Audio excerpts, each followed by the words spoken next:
Welcome back! We've been given a mission, and I'll quickly recap it for you all while I walk back to the square building, because I wanted to turn off the water here again. So basically, this guy named Kalis has instructed us to find 4 pieces of a letter that he's written to his brother Zatias. I don't know why he can't do this himself, I guess he's just too busy or something. But apparently he's hid the 4 pieces of the letter around RHEM, so that they don't fall into the wrong hands. Now, I don't know what wrong hands he's referring to, since there's really no one else around. Well, there was a guy who stranded us here, but he didn't seem evil or anything, just desperate to leave. But anyway, they're hidden, and so we need to find them in the places of protection. Oh, Catherine, I shouldn't have left my library unchecked for so long! Okay, I'll stop making missed references. He also mentioned that, if we do this for him, he might be able to help us get back to our world. Again, I had to wonder, is this on another planet? That somehow uses Roman numerals? Yeah, I don't really get it. But anyway, we'll take his word for it, at least. Now, I'm going to be going to the place with those water tanks right now. And while we're on the way there, I'll quickly recap for you all what we know about that place. First of all, we know that there is a large tank of water and 3 smaller cisterns. And when we transfer water from the large tank, a fourth of it goes. And when we transfer water from cistern to cistern, half of it goes. We also know that when water in the cisterns is raised to a high enough level, a floating bridge appears. We also know that we can transfer water only 4 times. And that's the large tank holds 6,400 units of it. So let's see if we can crack this thing. Here's the large tank, and indeed it's filled up with 6,400 units. Now we haven't been over here yet, but it looks like this is home to one of the smaller cisterns. And this has a big fat 0. I guess that makes sense, considering that the diagram in the 4-way tower didn't have any water anywhere else except for the main tank. And we can't do anything with this, apparently. But check this out. I'm sure you guys saw this. There's a big 1,200 here. So maybe if we get 1,200 units of water inside this thing, maybe a floating bridge will raise up and we'll be able to actually get through there. Now over here seems to be the distribution center for the water. So let's think this through for a minute. Now actually from here you can also see why we couldn't press certain combinations of buttons in that control panel outside the west exit of the round building. We couldn't do this or this, and we can see the reason why is because we can transfer water only between adjacent containers. So let's see here. We need 1,200 in this one, right? And we got 6,400 in this one. Now if we transfer water from this one to any of the cisterns, 1,600 of it's going to go. And that would be too much for this one. Now if we transferred water out of this one and into here, for instance, then 800 would go. And that would be too little for this. So let's try a different approach. If we transferred water out of here and into another cistern, like this one over here, the 1,600 would go, but we would be left with 4,800. And a fourth of 4,800 is 1,200. So let's try that out. Actually, I didn't need to rotate that. I had it in the right place. Now, I gotta admit, I was really confused by this puzzle at first. Now, this seems to suggest that this is full and it will all go over here to the other side.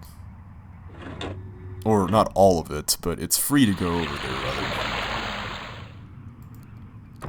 The thing that really confused me about this was that I thought that it was always going to be 1,600. I didn't realize that it was the ratio that applied regardless of the measurement.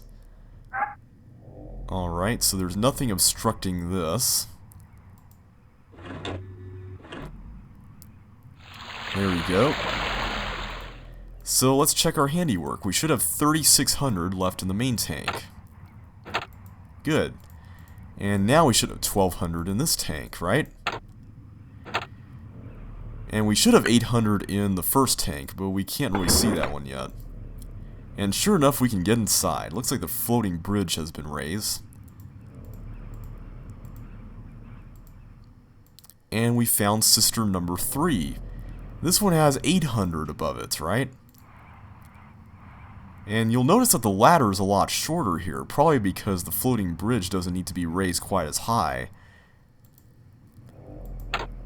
Now, of course, this has nothing in it, but thankfully this is a lot more straightforward than that first cistern that we needed to cross. Remember, the first cistern, which is adjacent to the third one, has 1600 units, right? So all we need to do is just transfer half of that. Okie doke.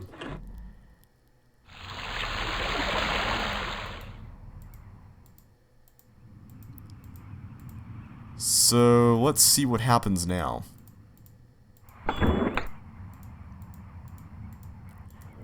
Now nothing changed with those first 2 containers, but this one should now have 800, right? Good, alright. And now we can finally cross over into the last cistern, which is actually the first one. And this one requires 1100 units. Well, right now it has 800 from that last transfer, before it had 1600. But how are we going to get 300 in there? That seems rather odd, doesn't it? I mean, right now, we've got 3600 in the main tank, and we got 1200 in this one over here, and we have 800 in that other one. This really confused me for a while, and I thought it was a flaw in the puzzle design. But actually there's an unwritten rule of this puzzle that we haven't seen yet. And you'll notice now if we mouse over here, there's a different amount of water that's going to go in here. And the rule of thumb is that if the water that would be transferred here, which would in this case be 900, is too much for this container, and it would be since it can hold only 1600 units, then 1/3 of that 1/4 goes in there. Yeah, I wish the game was a little bit more clear about this, but essentially 1/3 of that 1/4 would be 300, which is exactly what we need. This really stumped me for a long time, I gotta admit. This really bugged me, because honestly, I couldn't really think of how that would really work, and I didn't really think that paying attention to that transfer symbol thing there that's next to the lever was actually important.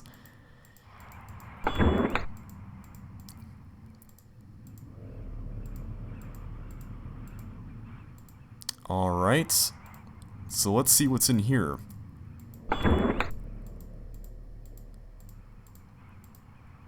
Looks like we've reached another area. And we got some buttons here. Alright, if we press this button, then we turn these things on. And we can input some numbers in here. So, where are we going to get these numbers? We got one for red, one for blue, and one for yellow, right? We can't get in there either. Well, it seems like we've encountered another flaw in the puzzle design, but actually, it's not quite as bad as you might think. Remember, we've been transferring water all over the place throughout this whole puzzle. And when we walked in here first, we actually saw a humongous pool of water. But now that we've actually gotten rid of some of that, let's go back there and see how much is there now.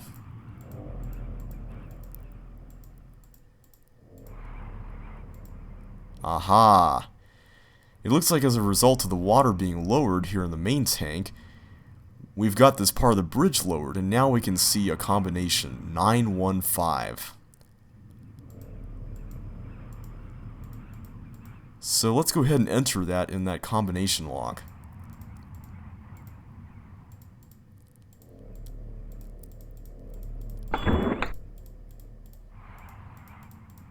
Once we cross through all these things.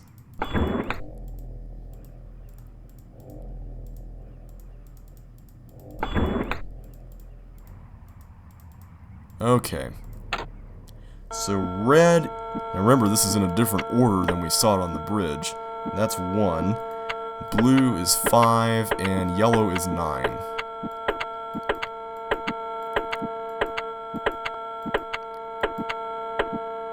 Alright, did that work? Awesome, I'll take that ding as a good sign. And now we can actually walk on here.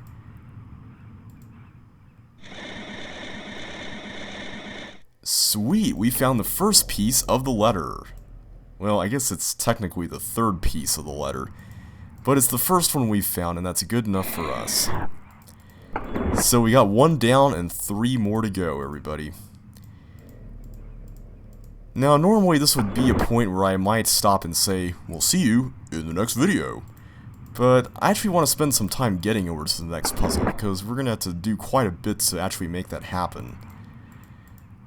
The first thing we actually need to do is drain the water back into the main tank. Because we can't really cross back unless we actually do that. So let's just press the reset button and let the machine do its work.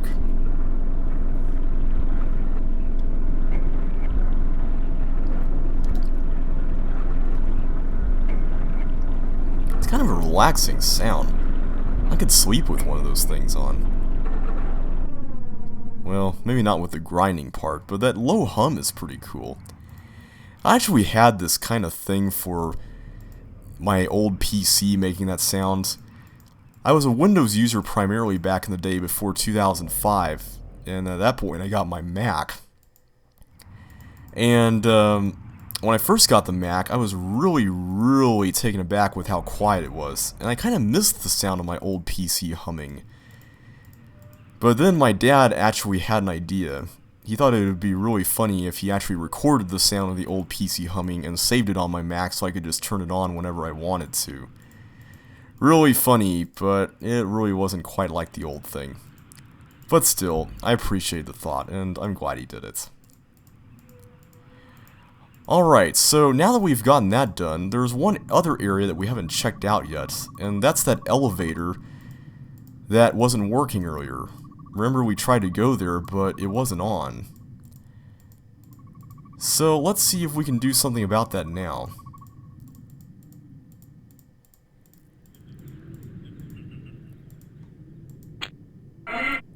Oh. I guess it won't let us in here. That's a bummer.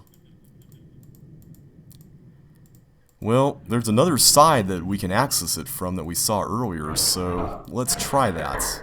We need to put some water back in here, though. Now, on the way back, I'll show you where the pipe is actually showing the water being drained into the lake, so you can see the lake being flooded. It's nothing particularly impressive, but I thought it might be fun to show it since I showed it off earlier. By which I mean showing it in the off position.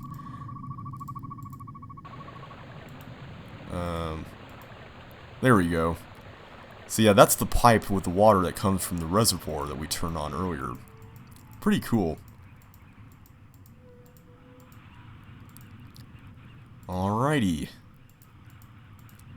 Well, let's go ahead and head back over to the other side. Whee!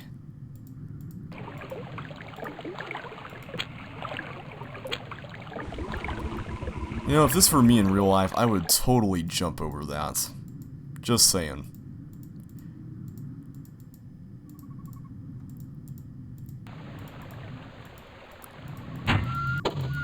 Well, hopefully we'll have some more success over here than we did on the other side of the elevator.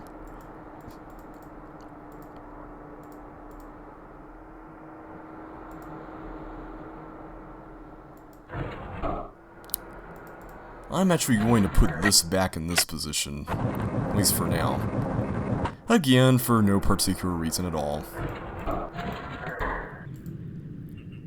Let's see if we can get inside. We can't. Well, this button over here has that cross symbol that was on the button earlier at the round building that brought the round building bridge to where we were standing. So maybe that will do the same here for the elevator.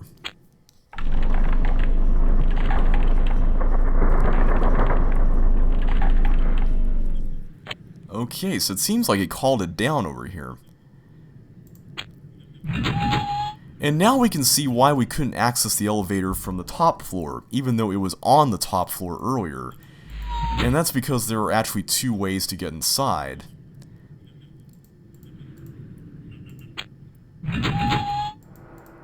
So now that we're inside, let's try using it. And we can't go further down, but let's try up.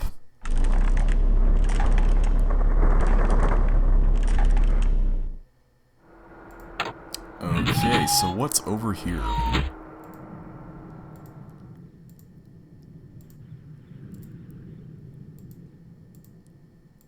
This area looks familiar, doesn't it? Yeah, this is that area by the door complex and the water pumping station. Which means that that telescope should be nearby. Here it is. Let's see if we can find something on that door. It looks like there is something on there alright, but we can't read it from here.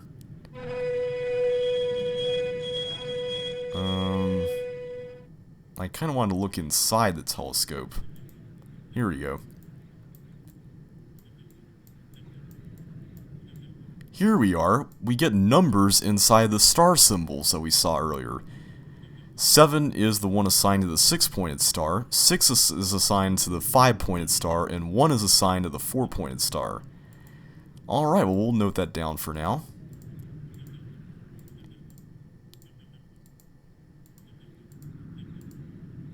And now we're kind of going through a bunch of different staircases that are all kind of nearby where the pumping station walkways were earlier. You can kind of see some of that area right over here.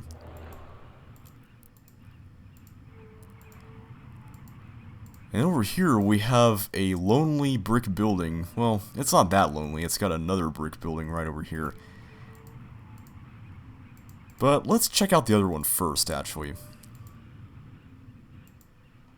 Looks like we got some sort of camera or something up there.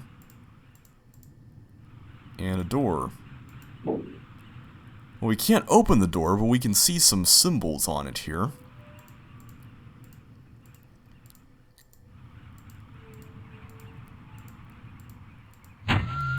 Okay. Does this do anything cool? Of course. Of course too. Electric Boogaloo. Alright, so what's this place all about? Okay, that turns on the camera. And that turns off the camera. So maybe we have to enter some sort of combination in here to open the door up. Now over here we got another control panel, and this one has 4 buttons as well. And this is marked simulation over here, so maybe this will give us a clue to how to solve the other thing. Let's turn it on first though. Also, here's another nice map.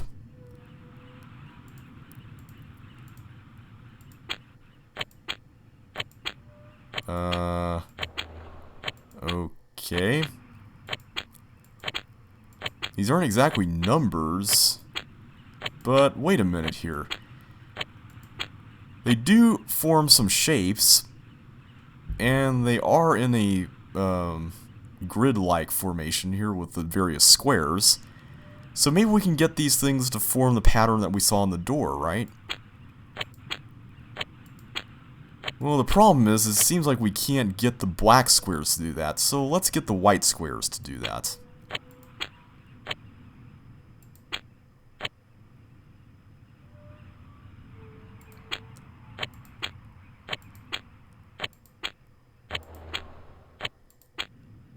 Okay, come on. I know you're out there somewhere. I think, there we go. I think this is done randomly.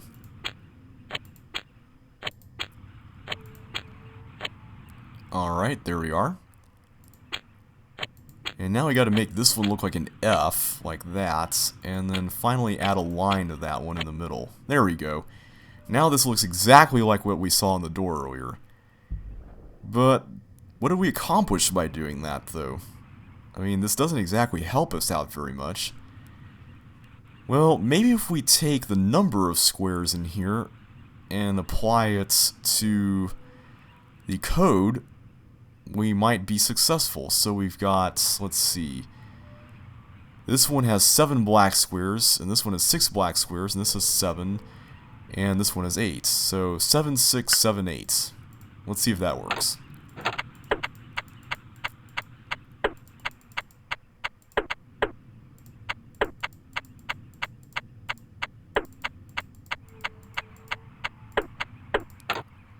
Nope. Maybe the white squares will do the trick.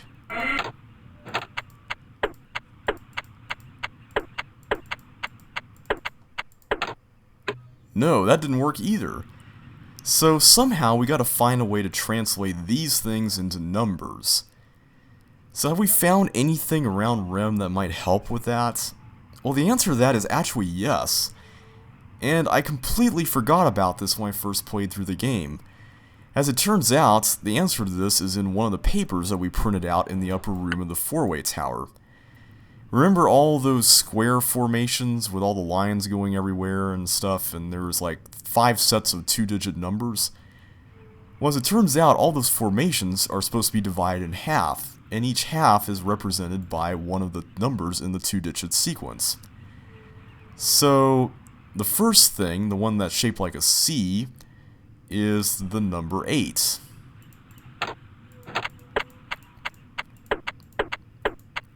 Alright, and then the second one, which has the 5 lines on the right and the 1 line in the middle on the left, is 5. And then we got the third one, and that one was the F, and that one is 2. And then finally we've got the last one, which is the backwards E, and that's number 7. Awesome! We have successfully completed the puzzle. Alright, time to see what's over here.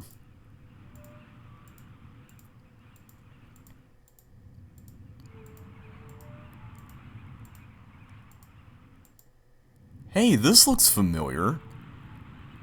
It's that bridge that we saw earlier that we couldn't cross. We were on this pathway here, remember? And we were actually looking into the very doorway that we were standing in right now. Cool. Well, we'll have to figure out this new area in the next video.